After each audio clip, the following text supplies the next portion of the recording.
భూ కబ్జా ఆరోపణలపై మాజీ మంత్రి మల్లారెడ్డి స్పందించారు. ఇందులో ప్రభుత్వ కక్ష సాధింపు లేదన్నారు ఆయన. భూ కబ్జాతో తనకు ఎలాంటి సంబంధం లేదన్న మల్లారెడ్డి లీడర్గా ప్రొసీడ్ అవుతానన్నారు.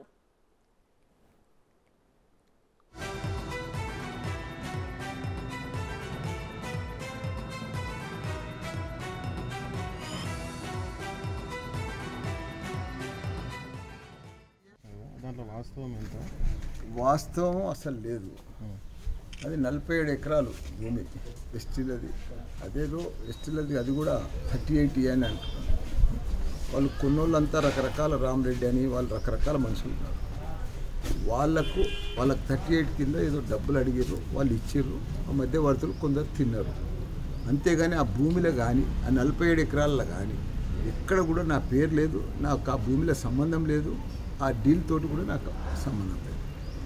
మీరే చేసారు. వాళ్ళు కోర్టుకి వెళ్ళి ఆర్డర్ తెచ్చి ఎఫ్ఐఆర్ బుక్ చేయమని తెచ్చారు.